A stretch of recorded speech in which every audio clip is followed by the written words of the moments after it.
It was a hot summer day in June, and I found myself lazing around my home, sipping on a cool root beer while flipping through the channels on the TV. The sun shone through the windows, casting a warm glow over the room. I was blissfully content, enjoying the simple pleasure of lounging on the couch with no particular plans for the day. As I continued flipping through the channels, I suddenly came across my all-time favorite show, SpongeBob SquarePants. Excitement bubbled up in my chest as I recognized familiar characters and the playful opening theme song. Without a second thought, I settled back against the cushions and eagerly began watching the episode. As I watched SpongeBob and his friends embark on another wacky adventure, I couldn't help but feel a sense of joy and nostalgia. SpongeBob's contagious optimism and humorous antics never failed to bring a smile to my face. I found myself giggling at the jokes and cheering for the characters, completely immersed in the cartoon world. As I continued watching the episode, my mind drifted to the reason why I had become so fond of the show in the first place: the pirate elements. I'd always been drawn to pirates, fascinated by their swashbuckling adventures and the promise of hidden treasures. SpongeBob SquarePants had a way of incorporating these pirate themes into the show in a fun and playful way, and it always added an extra layer of enjoyment for me. As the thought crossed my mind, I chuckled at the irony of my love for SpongeBob SquarePants, considering my own status as a pirate fox. It seemed almost fitting that a pirate would find delight in a show that incorporated pirate themes so seamlessly and playfully. It was as if SpongeBob SquarePants spoke to that part of me that longed for adventure and treasures on the high seas. As the episode continued, my mind jumped to the iconic Krusty Krab, the famous seafood joint that was a major fixture in the show. The thought of the Krusty Krab brought back memories of all the times SpongeBob and his friends had spent there, whether it was working, eating, or getting into mischief. The place held a special place in my heart, and just thinking about the Krusty Krab made me crave a Krabby Patty, the signature burger of the restaurant. With the final credits rolling and the show coming to an end, I sat on the couch, the silence in the room broken only by my deep thoughts. My mind was filled with the colorful antics of SpongeBob SquarePants, and I couldn't help but smile at the simple pleasure I had derived from watching the show. As I sat on the couch, my mind wandered to a curious thought. What if I could visit Bikini Bottom in real life? The idea seemed outlandish, a mere fantasy, but I couldn't help but wonder what it would be like to step into the world of the show I loved so much. What would it feel like to walk through the streets of Bikini Bottom, to meet SpongeBob and his friends in person, and to experience all the adventures the cartoon world had to offer? With a surge of determination, I decided to embrace the outlandish idea and make it a reality. The thrill of the thought of visiting Bikini Bottom in real life was too enticing to ignore. I knew it was a bold and far-fetched plan, but the thought of being able to step into the world of SpongeBob SquarePants was far too compelling to pass up. My heart racing with excitement, I hurried upstairs to prepare for the unexpected journey. I donned my pirate jacket, the familiar weight of it settling on my shoulders, giving me a sense of confidence. I grabbed my pirate captain hat, settling it on my head, and picked up my trusty pirate sword and gun. With a skip in my step, I made my way to my car, the anticipation building with each step. What once seemed like a fantastical thought had now become a real and thrilling possibility. I climbed into my car, ready to embark on an adventure into the world of SpongeBob SquarePants. Excitement coursed through me as I navigated my way to the docks where my beloved pirate ship was moored. The salty sea air tickled my nose as I arrived at the docks, the sound of seagulls in the distance adding to the atmosphere of the moment. My ship was docked in the harbor, its tall mast and sails waving in the breeze. I could practically feel the deck beneath my feet, the call of the sea and adventure luring me closer. As I stepped onto the deck of my pirate ship, I felt a familiar sense of exhilaration. The creaking of the wooden planks under my feet, the salty ocean breeze blowing through my hair, and the sight of the vast sea stretching out before me filled me with a rush of excitement. With purposeful strides, I made my way to the helm of the ship, checking the ropes and sails to ensure everything was ready for the journey ahead. My heart pounded in anticipation. It was time to set sail for Bikini Bottom. My hands moved with practiced dexterity as I untied the ropes securing my ship to the docks. The hemp felt familiar in my fingers, and the sensation of releasing the binds filled me with a sense of liberation. I quickly lifted the anchor from the ocean floor, its weight no match for my strong arms. With the ropes untied and the anchor raised, my ship was free to move with the currents of the sea. I took the wheel, feeling the familiar wooden surface beneath my palms, and steered the vessel toward the open water. With a sense of determination and excitement, I steered my ship into the open waters of the Atlantic Ocean. The sun shone brightly on the horizon, casting shimmering reflections on the sea. The salty air and the sound of the waves hitting the hull created a soothing melody that filled my ears. As the ship glided through the water, picking up speed, I felt a sense of freedom and adventure wash over me. The journey had begun, and the destination of Bikini Bottom loomed on the horizon. The journey across the Atlantic Ocean felt simultaneously long and exhilarating. As I stood at the helm, the wind buffeting my hair and the sun warm on my face, the vast expanse of water stretched out in every direction. I checked the navigation tools, confirming my position at the center of the Atlantic. The clock showed 11:30 a.m. I was halfway through my journey, and the anticipation of what lay ahead fueled my determination. With my course set and the journey half completed, I knew what came next. It was time to plunge into the depths of the ocean and make my way to Bikini Bottom. My pulse quickened in eager anticipation and a touch of nerves. The idea of descending into the unknown waters beneath me both excited and intimidated me. But I was too far into the journey to turn back now. I took a deep breath, gripped the wheel firmly, and steered my ship toward the deep blue waters, preparing for the descent to the depths where Bikini Bottom awaited. My heart pounded as I reached for the lever next to the steering wheel. With a flick of my wrist, I activated the mechanism, and the ship began its descent into the ocean. The ship began to angle downwards, the bow cutting through the waves as we submerged deeper and deeper into the water. The bright sunlight faded into a murky blue as we plunged deeper into the depths. I held onto the wheel, feeling the ship's weight adjust to the pressure, and braced myself for our arrival in Bikini Bottom. The ship shuddered as it made contact with the bottom of the ocean floor. The journey was complete, and we had arrived in Bikini Bottom. I peered out through the window of the bridge, taking in the sights of the underwater city. The sky was a bright, almost cartoon-like blue, dotted with flower shapes, just like in the show. I couldn't help but allow a smile to break out on my face. I was really here, standing in the world of SpongeBob SquarePants. Anchored firmly to the ocean floor, I could hardly contain my excitement. The thrill of being in Bikini Bottom, the place I had only seen on television, was overwhelming. With a joyous skip in my step, I hopped off the ship and onto the sandy bottom of the sea, my feet sinking slightly into the sand. Looking around, I took in the sights and sounds of the underwater city, the colorful coral reefs and the sound of laughter and chatter filling the air. I was truly in SpongeBob SquarePants world now. With a sense of wonder and excitement, I made my way through the city area of Bikini Bottom, exploring this wondrous underwater world. My eyes widened as I took in the sights that were so familiar yet so strange to see in real life. Colorful buildings, bustling streets, and the sound of sea creatures going about their daily lives filled my senses. I strolled along the seafloor, marveling at everything I saw. It was like stepping into a dream I didn't want to wake up from.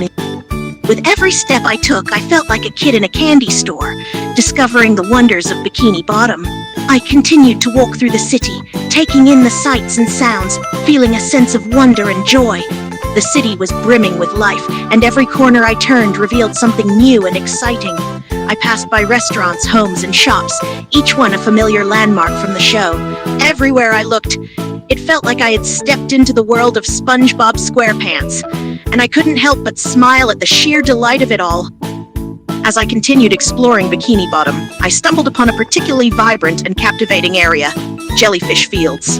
The name alone brought a smile to my face, as I knew this was one of SpongeBob's favorite hangout spots. The field was filled with hundreds of colorful jellyfish bobbing gently on the ocean floor, their tentacles swaying gracefully in the current like shimmering underwater flowers.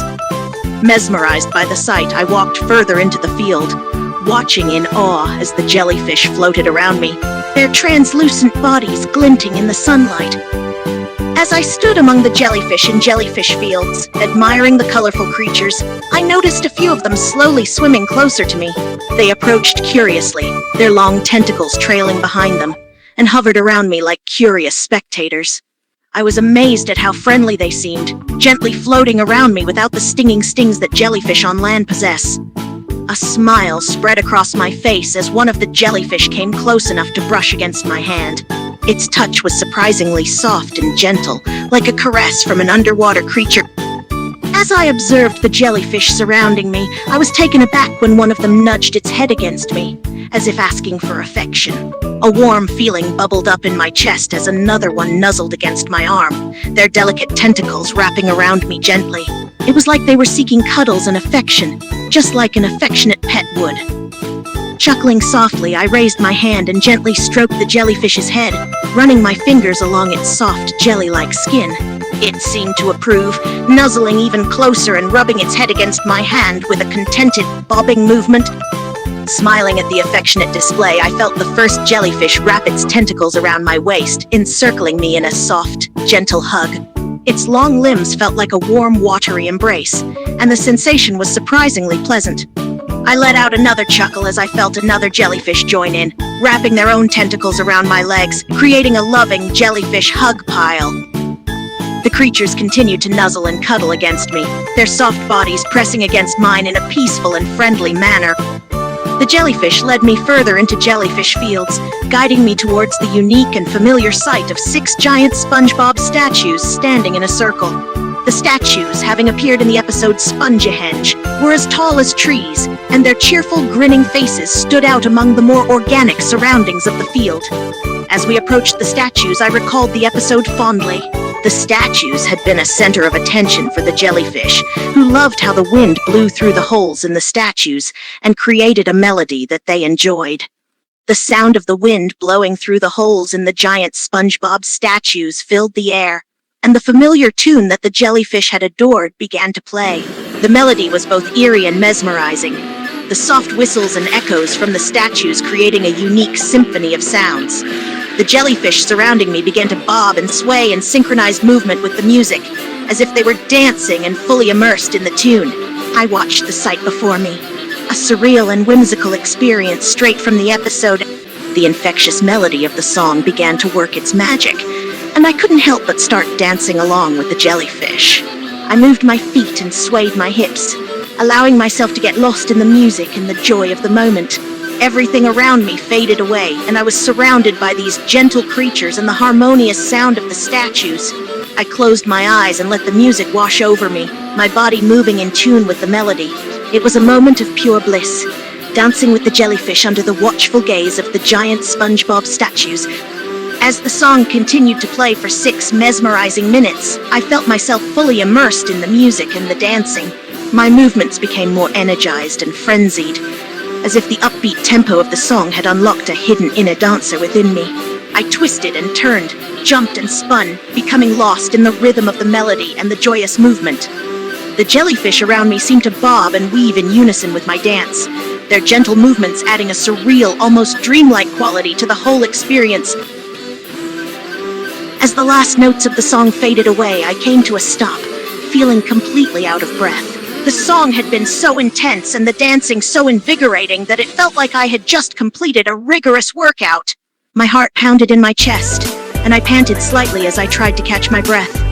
With a smile on my face and a sheen of sweat on my brow, I looked around at the jellyfish, who had gone back to their calm, bobbing motions. I wiped the sweat from my forehead and laughed, feeling absolutely spent but incredibly happy. As the dancing came to an end and my heart rate slowed back down, I took a moment to catch my breath and wave goodbye to the jellyfish. They had been such delightful companions, dancing with me and creating this unique experience. I watched as they bobbed and floated away, their delicate movements and soft, translucent bodies shimmering in the water. With a final wave, I turned away from the jellyfish field and made my way back towards the city area, feeling happy and rejuvenated after the unexpected dance party. As I was about to leave the field and head back to the city area, one of the jellyfish suddenly swam in front of me, blocking my path. I was surprised for a moment, not expecting another interaction with the friendly creatures. I stood there, waiting to see what the jellyfish wanted. My eyes widened in absolute shock as the jellyfish in front of me did something completely unexpected. It morphed part of its body into human-like lips and pressed them against my lips in a gentle, albeit unexpected kiss.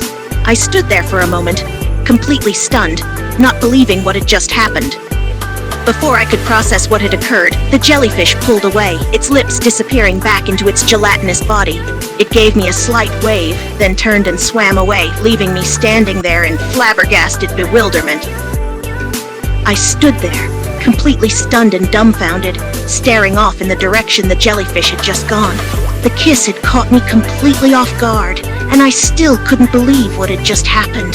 It was such a surreal and unexpected experience having my lips unexpectedly kissed by a jellyfish.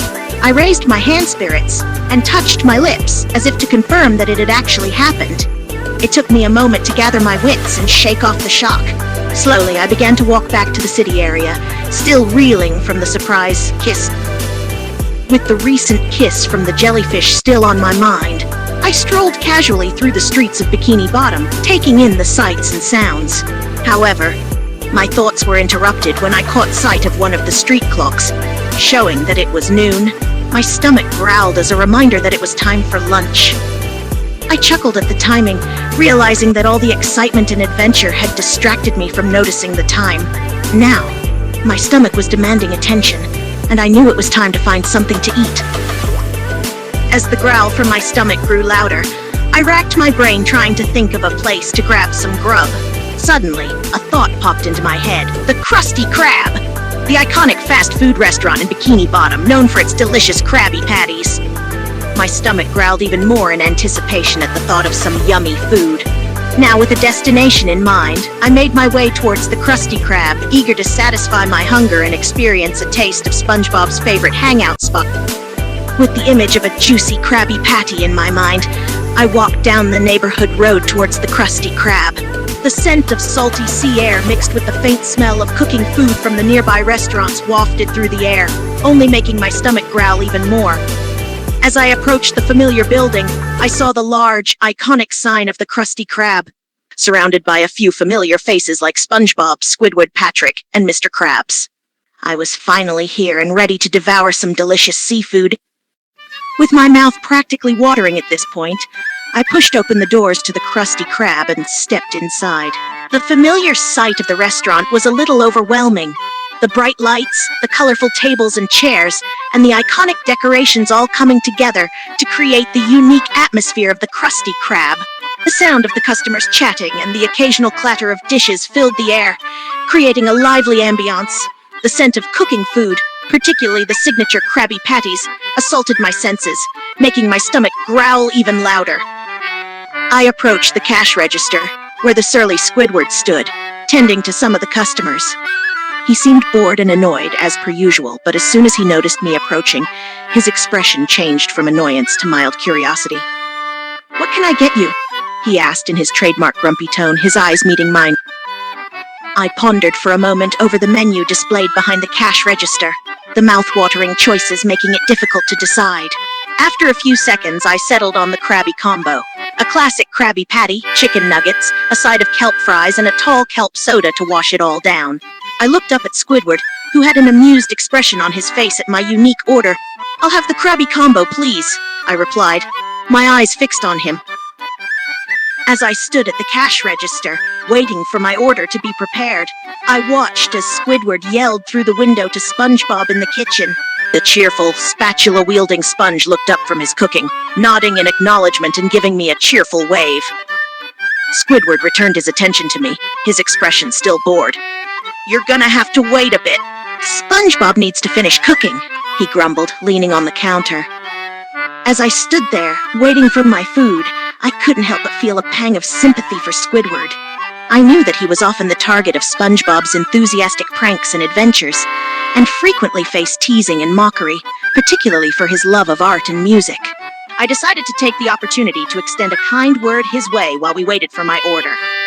"You know, I actually like your music," I said, a soft smile on my face. "Your clarinet playing is really good." "Don't let the haters get you down." Squidward was clearly surprised by my compliment, his usual grumpy expression softening slightly. He looked at me for a moment, a hint of embarrassment in his eyes, before muttering, "Thanks," in response. It was clear that he was unused to receiving genuine compliments for his musical talent, especially from strangers. I figured that since I had complimented Squidward on his musical talent, I should follow up on it and ask him to play his clarinet if he had it with him. I looked at Squidward and asked, "Do you have your clarinet with you? I'd love to hear you play a bit if you don't mind." Squidward looked at me for a moment, a slight blush appearing on his cheeks. He seemed a bit embarrassed, but not in a totally negative way. He cleared his throat and reached under the cash register, pulling out his beloved clarinet. "Yeah, I got it," he replied, holding it up for me to see. "You really want to hear me play?" My eyes widened with excitement as Squidward pulled out his clarinet. I could see the wear and tear on the instrument, a testament to the many hours he must have spent practicing and performing with it. I nodded in confirmation, a smile on my face. "Yes, I absolutely do," I replied eagerly. "I'd love to hear you play something. Maybe one of your favorite pieces." Squidward seemed a bit flustered by my enthusiasm, but also a bit grateful. He never thought anyone would take an interest in his clarinet playing, much less ask him to play a piece. He clutched his clarinet in his hand, his fingers running over the keys as if in thought. "Well, I suppose I could play a little something," he mumbled. "Any requests?" I thought for a moment, considering the type of music I wanted him to playing. Jazz was my all-time favorite, its soothing melodies and improvisational nature always speaking to me. I smiled at Squidward and said, "How about some nice calm jazz?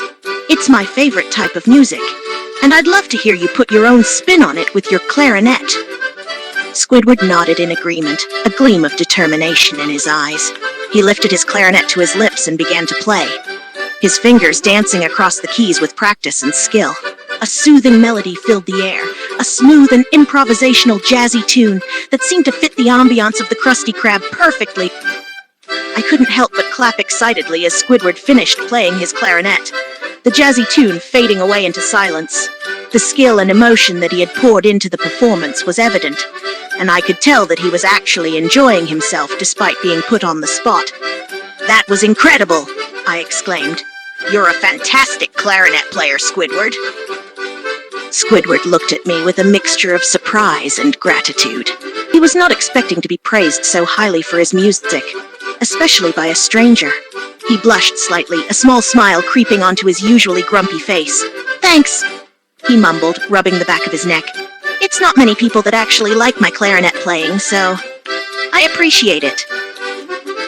I reached into my pocket and pulled out a small golden statue I had made a few days before. It was a miniature Squidward in a heroic pose, his clarinet held high like a superhero's weapon. "I actually made this for you," I said, holding it out to him. "I thought it was appropriate, since you look like a superhero while playing your clarinet." Squidward's eyes widened in surprise as he took the golden statue from me, examining it with a mixture of disbelief and gratitude. "You made this for me?" he asked, turning the statue over in his hands. "Why would you go through all that trouble just for me?" I smiled at Squidward, looking into his eyes with sincerity. "I made it for you because you play your clarinet unbelievably well," I said. "And I don't think it's fair that people mock and belittle you for something you're so talented at. You deserve to be appreciated and respected." Squidward's expression softened as he listened to my words. He looked down at the golden statue again, running his fingers over the intricate details. I don't know what to say," he mumbled. "No one's ever gone out of their way to just show appreciation for me like this. Not for something I do, anyway." I felt a pang of sadness listening to Squidward's words. It hurt me to hear how underappreciated he felt, especially for something he was so passionate about. I reached out and placed a hand on his shoulder, giving it a gentle squeeze. "You shouldn't have to get used to being overlooked. You're talented and worthy of recognition, Squidward. Never forget that." Squidward looked at me, a mixture of emotion in his eyes. It was clear that my words had touched a nerve inside him, bringing up feelings of gratitude and surprise he rarely experienced. "Thanks," he muttered, his voice unusually soft. "I appreciate it." At that moment, SpongeBob poked his head out of the kitchen, his signature smile on his face. "Hey, Squidward, I finished making your order." I turned my head to look at SpongeBob, who had suddenly popped his head out of the kitchen. His cheerful, friendly demeanor was a stark contrast to Squidward's grumpy one, and I smiled at the sight. "Great!" I exclaimed. I'm starving. I gave Squidward a quick hug, wrapping my arms around him briefly. I pulled back and looked him straight in the eye, my expression serious. Never let anyone bring you down, Squidward, I said firmly. You're talented and skilled and you deserve respect. Don't let them make you forget that. With that, I turned away and headed towards my table, where my food was waiting for me. I took a seat at the table, my stomach grumbling as the delicious scent of my food filled my nostrils. SpongeBob soon emerged from the kitchen, holding a plate loaded with my Krabby combo. Here you go, he said, placing the plate in front of me. One Krabby combo, just as ordered. I thanked SpongeBob with a grateful smile and immediately dug into my meal. The juicy Krabby Patty, crispy chicken nuggets, and crunchy kelp fries all tasted absolutely delicious, and I couldn't help but let out a satisfied moan as I took my first bites. As I continued eating, I took a sip of my kelp soda. The unique, salty, and slightly sweet flavor of the kelp complemented my food perfectly, and I found myself drinking it just as enthusiastically as I was eating. As I finished my meal, I leaned back in my chair, my stomach satisfied and content. The Krabby combo had been everything I hoped for and more, and the kelp soda had been the perfect beverage to accompany it. I let out a content sigh, my mouth still tingling with the delicious flavors. After finishing my meal, I called out to SpongeBob, who was nearby cleaning some tables. Hey, SpongeBob, I said, waving him over. SpongeBob's face lit up when he saw me calling him over, and he quickly made his way over to my table. Did you need something? He asked, his cheerful smile never leaving his face. I smiled at SpongeBob, my expression bright as I addressed him. I just wanted to let you know that I finished eating, I said. And I also wanted to tell you that I'm a really big fan of your TV show. I think you're hilarious. SpongeBob's face lit up even more, if possible. He practically beamed at my compliment, clearly overjoyed that someone enjoyed his show. You're a fan of the show? Really? That's so amazing, he exclaimed, practically jumping up and down with excitement. I laughed at SpongeBob's enthusiastic reaction, amused at how his happiness practically radiated from him. It was endearing in a way. Yes, of course. Your show always makes me laugh, especially when, well, almost any time you're on screen. SpongeBob's smile widened even more, if that was possible. He looked genuinely touched by my words. "Aw, thanks so much. I'm so glad you like the show. We work really hard to make it funny and entertaining, and it means a lot to hear that people enjoy it." I chuckled as I remembered the episode in question, the image of those giant SpongeBob statues vividly in my mind. "Yes, I actually just came from Jellyfish Fields," I said. "Those giant SpongeBob statues you built in that one episode were incredible, and the song that played when the wind blew really added to the hilarity of it all." SpongeBob's eyes widened in surprise as I mentioned the Jellyfish Fields and the 6 giant SpongeBob statues he had built. "Oh yeah, you were at Jellyfish Fields earlier. I'm so glad you saw the statues and heard that song. Building those statues was one of the toughest things I've ever done, but it was worth it. And that song is so catchy, don't you think?" I smiled warmly at SpongeBob, my words sincere as I spoke. "You know, SpongeBob, not only are you an excellent fry cook, you're also an amazing character. You're always upbeat, friendly, and ready to have a good time. You brighten up any scene you're in." SpongeBob's smile grew even wider at my compliment, and I could see a hint of bashfulness in his eyes. He seemed genuinely touched by my words. "Aw, shucks, you're making me blush," he replied, rubbing the back of his head shyly. "But seriously, thank you. That means a lot coming from someone as cool as you." I smiled as I pulled out 2 gleaming gold bars from my bag. One was for payment for the meal, while the other was a special gift for SpongeBob. I handed them both to him, watching his face as he took them in his hands. "Here you go," I said. "One for payment for the meal, and one more as a little gift for you. A token of my appreciation for the incredible Krabby combo you made me." SpongeBob's eyes widened as he held the 2 gold bars in his hands, clearly stunned by the unexpected generosity. He looked up at me, a mixture of gratitude and shocked surprise on his face.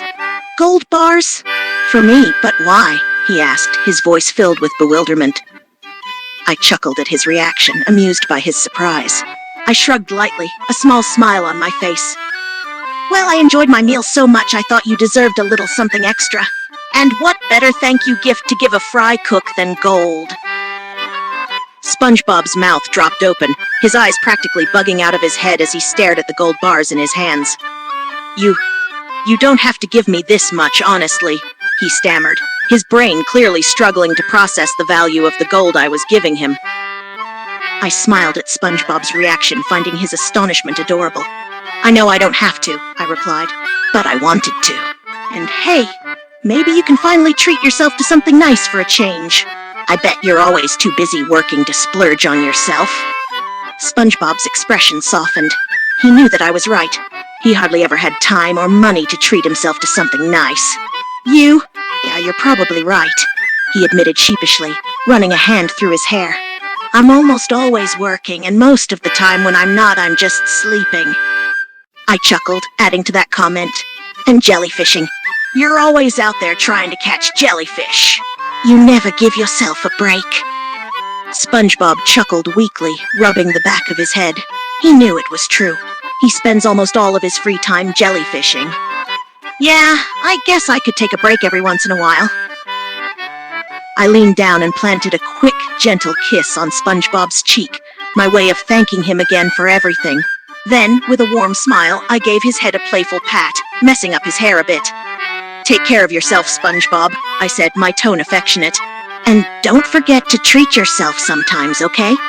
I walked over to the cash register where Squidward was sitting, bored as usual. He looked up as I approached, a hint of surprise in his eyes. I pulled out 4 gold bars from my bag. Here you go, I said, placing the bars on the counter. 2 of these are for Mr. Krabs for his share of the profits.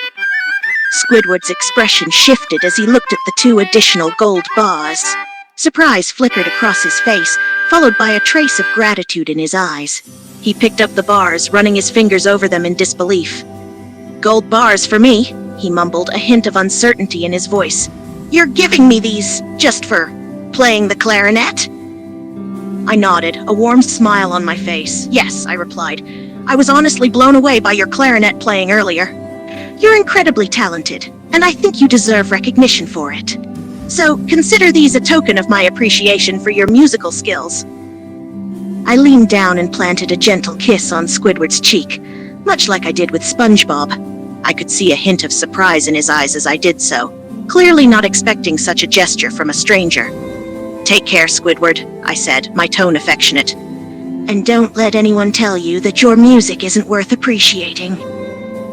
I stepped out of the Krusty Krab and took a deep breath of the salty sea air. I couldn't help but feel a sense of achievement as I looked back at the restaurant, knowing that I had made both SpongeBob and Squidward smile and appreciate themselves a bit more. I shifted my gaze towards the looming structure of the chum bucket, standing across the street from the Krusty Krab, the sight of it filled with a mix of disgust and curiosity. I couldn't help but scrunch up my nose in distaste as I looked at the chum bucket. The thought of eating the vile food that came out of that place made me feel queasy, but at the same time I felt a pang of curiosity. I wondered what kind of person would run a place like that. I let out a small gasp as the realization hit me. That's right, the chum bucket was Plankton's restaurant. The memories came back to me of all the times I'd seen him trying to steal the secret formula from the Krusty Krab. A mix of annoyance and curiosity washed over me. I pondered for a moment, wondering what sort of food could possibly be served at the chum bucket. I knew Plankton was always coming up with outlandish schemes to steal the Krusty Krab's customers, but I had never actually seen him serve anything edible. Against my better judgment, I decided to take a chance and see for myself what the chum bucket had to offer. With a mix of curiosity and reluctance, I crossed the street and approached the decrepit building. I stepped into the chum bucket, the atmosphere immediately feeling cold and unwelcoming. Plankton was sitting at a counter, scrolling through something on his tablet, when he looked up and spotted me. Plankton looked up from his tablet as I entered, a fake smile plastered on his face. He greeted me with a forced politeness. "Welcome to the chum bucket," he said, his voice dripping with false cheerfulness. "What can I get for you today?" I scanned the menu, my face twisting into a grimace as I read the options. Chum burger, chum fries, chum shake, chum chili, chum pie, and chum on a stick. None of it sounded remotely appetizing. I tried to hide my disgust as I spoke. "I think I'll just have the chum burger," I said, trying to sound casual. Plankton raised an eyebrow at my choice, clearly surprised that I was willing to try his food. "Chum burger, huh? All right, one chum burger coming right up," he said before disappearing into the kitchen. I took a seat at the counter, my gaze wandering around the dreary interior of the chum bucket while I waited for my food. The silence was unbearable, and the wait seemed to stretch on forever. Finally, Plankton emerged from the kitchen, holding a plate with a sad-looking, grayish burger. He placed it in front of me with a flourish. "Here you go," he said, his voice full of faux enthusiasm. I looked down at the chum burger, my nose wrinkling in disgust. It was a pathetic-looking thing, resembling more a gray mush than an actual burger. I could practically feel my stomach turn just looking at it, but I decided to force myself to take a bite. I shut my eyes and tentatively took a bite out of the chum burger. It was worse than I could have imagined. The texture was spongy and slimy, and the taste was just plain disgusting. It was as if all the joy had been sucked out of the burger, leaving nothing but a bland, metallic-flavored mess. I barely managed to swallow it, fighting the urge to gag. I couldn't hold it in any longer. The second the chum burger hit my stomach, I felt my body recoil with disgust. Within moments, I was rushing to the nearest trash bin and violently vomiting. The taste, texture, and overall nastiness of the chum burger had completely overwhelmed me. I retched a few more times, trying to expel the foulness from my system. Plankton looked at me in shock as I retched into the trash bin, a mixture of disgust and pity in his eyes. Once I had finished emptying my stomach, I turned to him with a look of determination. "Plankton," I said, my voice slightly hoarse from vomiting, "you need to change your menu. People aren't going to come here if this is what you're serving." Plankton looked at me with surprise, clearly not expecting such bluntness. He rubbed his chin, considering my words. "Change the menu, huh? And what would you suggest I serve instead?" he asked, his tone slightly mocking. "Steak sandwiches," I replied without hesitation. "Or anything that actually resembles real food, for starters. No one wants to eat that chum." Plankton chuckled darkly, amused by my boldness. "Steak sandwiches, huh? And what makes you think I could even afford to serve gourmet food like that in this dump?" he retorted. I raised an eyebrow at him, not backing down. "Well, for starters, you wouldn't lose the little customers you have left due to food poisoning," I said, my tone sharp. "And if you actually put some effort into creating a decent menu, you might even attract new customers. Word spreads quickly in this town, and you have a terrible reputation." Plankton's eyes widened at my last comment. I could almost see the gears turning in his head, weighing the pros and cons of my suggestion. He stroked his chin thoughtfully, mulling over my words. "As popular as the Krusty Krab, you say?" he mused, his voice laced with intrigue. I nodded, a sense of satisfaction washing over me. I could see that my words had struck a chord with him. "Exactly. If you serve something that people actually want to eat, you stand a chance to finally compete with the Krusty Krab. And who knows, you might even surpass them in terms of popularity." Plankton chuckled again, his expression thoughtful. "You certainly have an interesting perspective," he said, his tone slightly mocking. "But even if I were to consider changing my menu, do you honestly think it could compete with the legendary Krusty Krab?" Plankton raised an eyebrow, clearly taken aback by my unexpected logic. The idea of not fighting with Mr. Krabs anymore seemed to intrigue him, albeit reluctantly. On the same level as the Krusty Krab?" he repeated slowly. "And you think that would put an end to our constant feud?" I nodded again, my tone matter-of-fact. "Exactly. If you both served food that people actually enjoyed, there would be no reason to compete. You'd both have a fair share of the customers in town, and hopefully, you could put your differences aside." Plankton scratched his chin, deep in thought. I could practically see his mind working, weighing the possibilities of this new approach. "So, let's say I do this and change my menu to serve steak sandwiches," he said, his voice hesitant. "What's to stop Mr. Krabs from sabotaging me? We're in constant competition, you know." Plankton chuckled darkly, clearly still skeptical, but there was also a hint of curiosity in his eyes. Equal amount of customers, huh? And you really believe Mr. Krabs would just let that happen without resorting to some underhanded tactics? I shrugged, unwavering in my conviction. Why not? If you both have a steady stream of customers, there's no reason to sabotage each other. It would only harm both your businesses in the end. Think about it, Plankton. Wouldn't it be nice to let go of the endless competition and focus on serving food that people actually want to eat? Plankton stroked his chin again, considering my words. I could see the wheels turning in his head, slowly coming around to the idea. But he was still hesitant, his skepticism clearly well placed.